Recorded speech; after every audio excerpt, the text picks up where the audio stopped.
नमस्ते। आपका हमारे YouTube channel learn rich lab में स्वागत है। सब्सक्राइब करें और डेली ऐसे वीडियोस देखें। तो सर्वप्रथम हम लोग स्टार्ट करते हैं। जैसे कि यहाँ पे दिया हुआ है कि देखिए यहाँ पे दिया हुआ है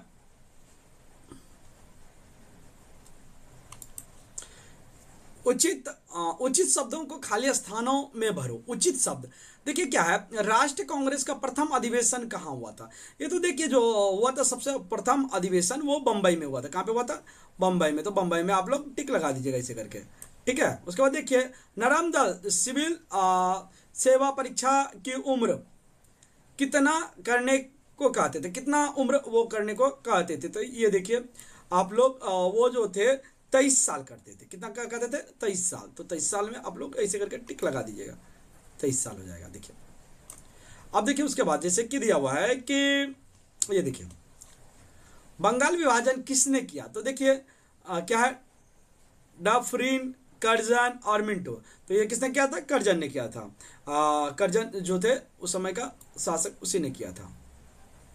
अंग्रेज का अधिकारी कर्जन थे, तो उसी ने बंगाल का विभाजन कर दिया था। उसके बाद देखिए जैसे कि यहाँ पे दिया हुआ है कि बंगाल विद्रोह आंदोलन संघ किसने बनाया? बंगाल विद्रोह जो आंदोलन था ये संघ किसने बनाया था? ये देखिए युगांतर, हिंदू पेट्रियट, सोम प्रकाश पत्रिका। तो ये किसने बनाया था? तो आप लोगों को पता है कि ये युगांतर पत्रिका जो था और युगांतर था वही उसी में बनाया गया था।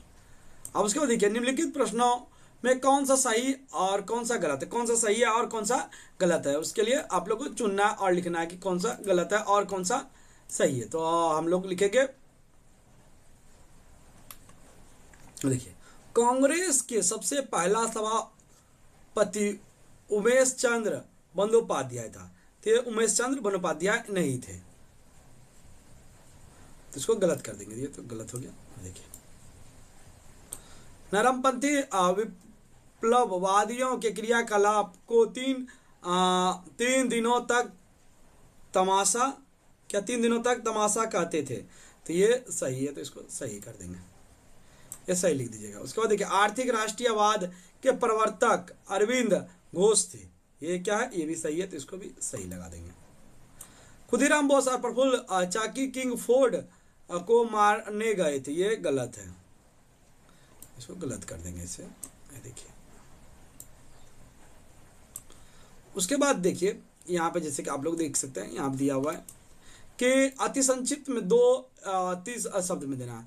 सभा समिति युग किसे कहते हैं? सभा समिति युग किसे कहते हैं, इसके बारे में लिखना है। तो देखिए मैंने लिखा है, तो आप लोग भी ऐसे लिख सकते हैं। ये देखिए कि 1857 से 85 की अवधि के दौरान राष्ट्रवादी आंदोलन के मध्य से समूह हितों की रक्षा में क्षेत्रीय हितों को व्यक्त करने के लिए मद्रास, कलकत्ता, बम्बई प्रेसिडेंसी में स्थापित संगठनों को सभा समिति के रूप में जाना जाता था। सभा समिति के रूप में क्या होता था? ये जाना जाता था। इतना लिख दीजिएगा तो आपका हो जाएगा।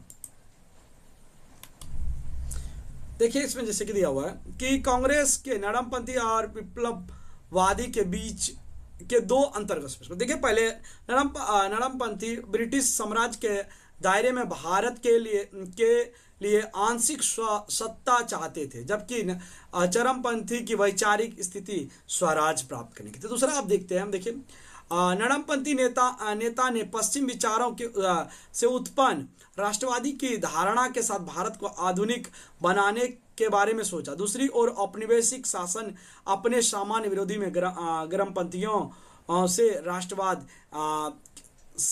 के पश्चिमी विचार की आलोचना की। बस इतना लिख दीजिएगा तो हो जाएगा। अब देखिए सन 1907 ईस्वी में कांग्रेस के सूरत अधिवेशन का क्या महत्व? सूरत अधिवेशन जो हुआ था उसका क्या महत्व था? तो देखिए हम लोग लिखेंगे इसे कि इसमें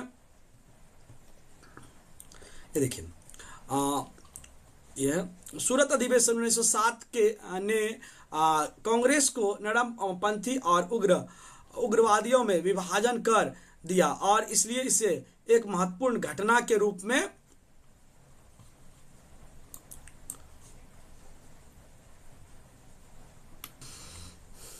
में चिन्हित किया गया। बस इतना लिखिएगा तो हो जाएगा। अब देखिए 20वीं शताब्दी के प्रारंभ में बंगाल में गुप्त समितियां क्यों बनाई? मतलब क्यों गुप्त समितियां बनाता? तो सबसे पहले देखिए बंगाल में कई व्यायामशालाएं खोली गई। व्यायामशालाएं कोलकाता में 3 समूह और मेदिनी में 1 समूह 1902 में खोला गया, जहां अनुशील समिति की स्थापना सतीश चंद्र बसु ने की। विभाजन विरोधी आंदोलन 1905 के बाद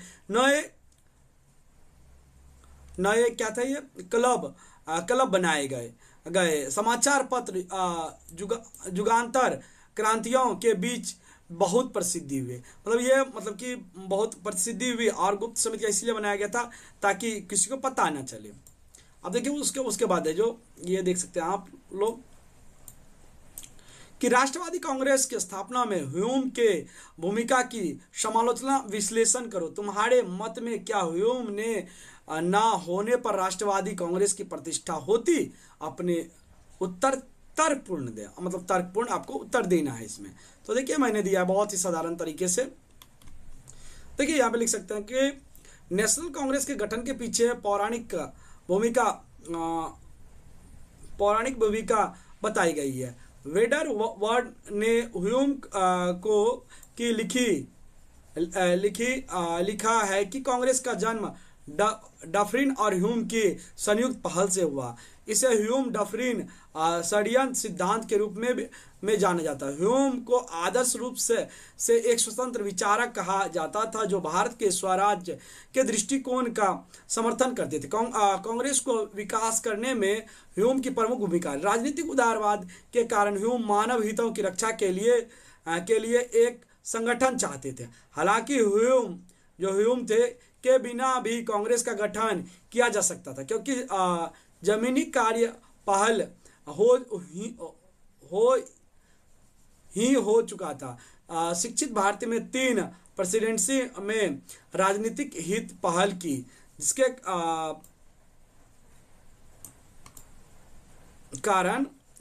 कारण था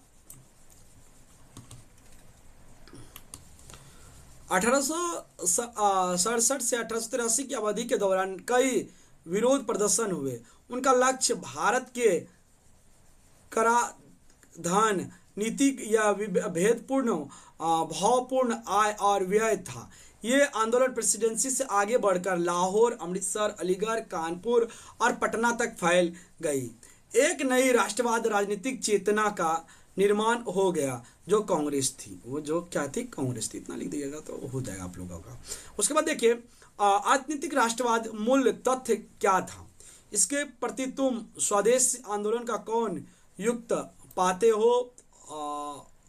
तर्कपूर्ण देना है। देखिए इसको भी दे सकते हैं कि हालांकि ह्यूम के बिना भी कांग्रेस का गठन किया जा सकता था, क्योंकि जर्मनी कार्य पहले ही हो चुकी। शिक्षित मतलब ये सब लिख दीजिएगा। उसके बाद देखिए निर्माण हो गया जो कांग्रेस थी। वो जो क्या थी? कांग्रेस थी। इतना लिख दीजिएगा तो हो जाएगा आप लोगों का।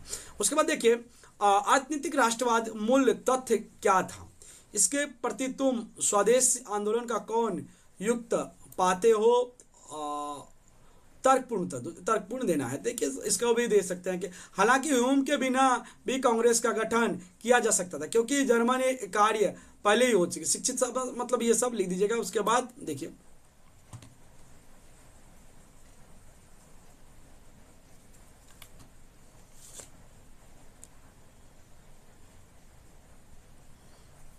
ये देखिए इतना लिख दीजिएगा। तो ये ऐसे करके देखिए मैंने लिख दिया, ये लिख दीजिएगा तो आप लोग का हो जाएगा। उसका देखिए विप्लववादी आंदोलन का मूल वक्तव्य क्या था? उनके आंदोलन में धार्मिक प्रतीक को तुम क्या समर्थन करते हो? तर्कपूर्ण उत्तर दीजिए। तो इसमें तर्कपूर्ण उत्तर देना है। तो इसका भी देखिए हम लोग देंगे।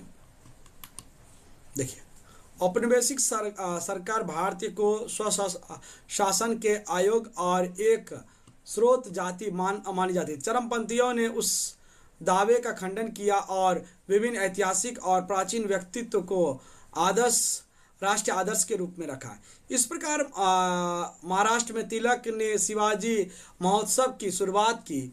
बॉडी बिल्डिंग के लिए पहल की। बंगाल में विभिन्न स्थानों पर उग्रवादी नेताओं ने व्यायामशालाएं खोली। उन स्थानों पर तलवार और चाकूबाजी, छड़ी लड़ाई और कुश्ती का अभ्यास किया जाता था। चरमपंथियों के लिए आदर्श प्रस्ताव स्वराज प्राप्त करना था। विपिन चंद्र पाल ने स्वराज को पूर्ण स्वतंत्रता घोषित किया। तिलक ने कहा कि प्रशासन के भारतीयकरण से ही स्वराज प्राप्त किया जा सकता है। इस प्रकार चरमपंथियों ने प्रार्थना और याचिका की नीति के बजाय निष्क्रिय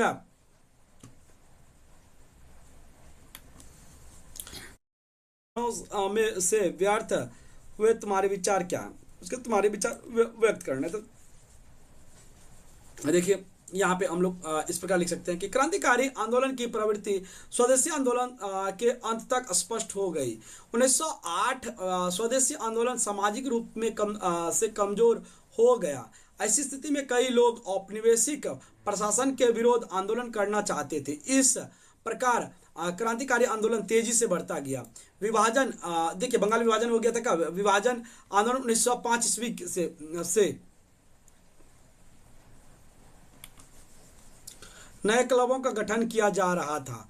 पुली बिहार दास ने 1906 में ढाका अनुशील समिति की स्थापना की। क्रांतिकारियों का एक राष्ट्रीय व्यापक सम्मेलन आयोग किया। जुगांतर समाचार पत्र क्रांतिकारियों का मुख्य पत्र बन गया। धन इकट्ठा करने के लिए स्वदेशी डकैत और बम बनाने की जारी की एवं फैक्ट्री की स्थापना हुई।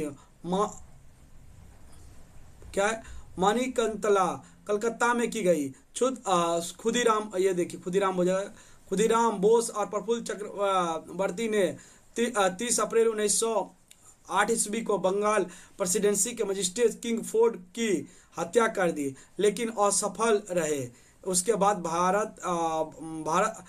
बाद सरकार ने क्रांतिकारी आंदोलन को कुचल दिया। पुलिस ने बम फैक्ट्री का पता लगा लिया। क्रांतिकारी नेताओं को गिरफ्तार कर लिया गया और उन्हें आजीवन कारावास या मौत की सजा दी गई। यही कारण था कि क्रांतिकारी आंदोलन विफल हो गया, नहीं तो उसी समय हम लोग का देश आजाद हो जाता। तो इतना लिख देगा तो हो जाएगा।